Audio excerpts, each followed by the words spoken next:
Hi everyone, it's Neve here and welcome to my art journaling channel. Today we're going to be doing another day for the 100-day project and using some Scrap FX products. So I'm starting off with this new rice paper from Scrap FX, which I'm a little bit proud about because it's actually one that was designed by me. And it's some of my backgrounds that I've been making over the last few years, weeks, months, which have been printed onto some rice paper, and they're lots of fun to use. They're really brightly coloured, so they're very saturated with colour, which might be a little bit intimidating, but they're great ways of doing really quick backgrounds without having to do very much at all. So the piece that I've got here is one that I've chopped up for another project, and I decided I just want to use up all the bits and pieces in the background. So I'm gluing them down into my Use It Up journal, just in sort of random pattern. So trying to get different bits of colours together. I'm using gel medium below and above just to sort of seal everything together. And it goes down really, really quickly. Now the great thing about this rice paper is it doesn't bleed. So even though it's really highly saturated with colour, none of that colour is coming off, which is fantastic. To fill in the gaps and sort of blend everything together, I'm just going in with some watercolours. This is a Jane Davenport set, but any set that I've had do the same thing, which seems a little bit odd because you're painting onto stuff that's got gel medium over it, but it sort of picks up the colours really well and just gives you that nice little translucent glaze of colour over the top of what you're working on. So around the edges where I had those white bits, I can fill them in. Any torn edges will be coloured now instead of having the white on it, so it just blends everything together.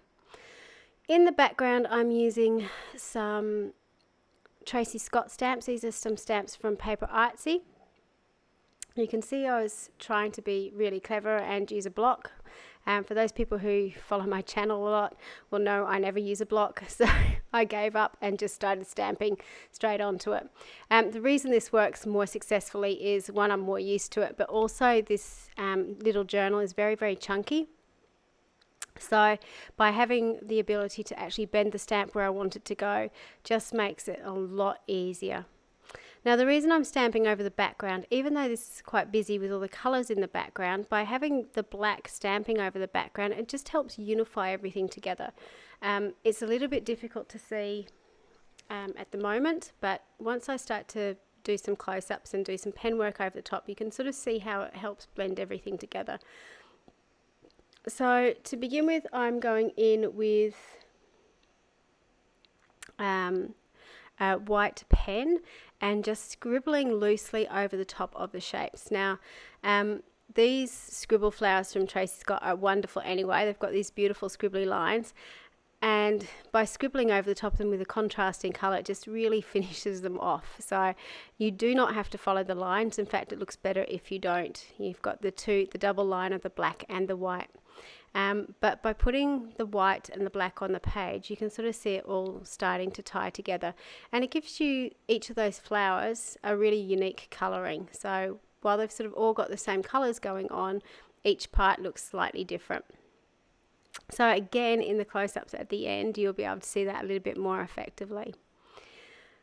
While I was doing this, I decided that I wanted to put some of these figures on. These are another product from Scrap FX, so you'll find all the links to those products in the description box below, so please check that out. These are called Graffiti People by the very talented Michelle Logan, and they again are printed on rice paper, so they go translucent. You can see underneath what's going on.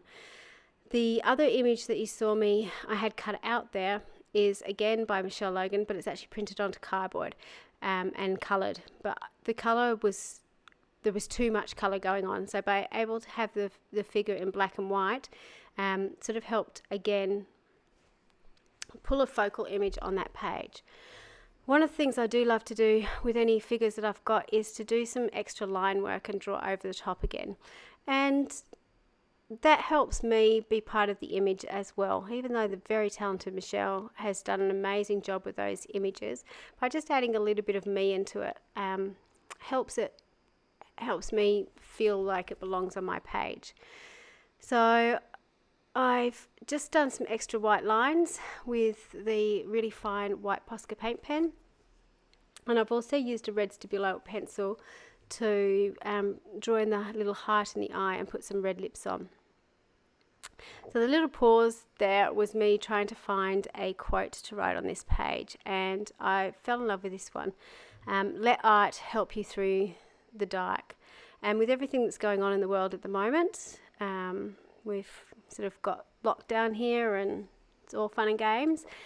It's by doing my art journal every day, it's been a huge part of me relaxing and having an escape to go into, whether I choose to focus on it if I've had a really rough day, or if it's just, escape into the bright colours and do something completely crazy.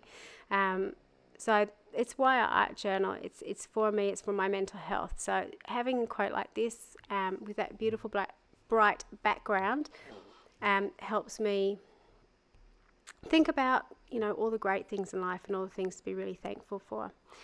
So I've just gone in with a black paint pen and I write just simply the first time, and then I go in with the paint pen again and just widen some of the lines. And I find that's the easiest way to get the spacing right on your letters, because you can then sort of extend upstrokes and downstrokes, make them a little bit wider and sort of flare them at the ends. But because it's all written out and you've got space for it, you can work around any spacing issues you have. I'm also going in with the white pen at the end just to add a highlight onto each of the letters to help pop it out from the background. And that's my page finished. Oh, apart from putting a heart on my figure, because I do love to put hearts on my figure.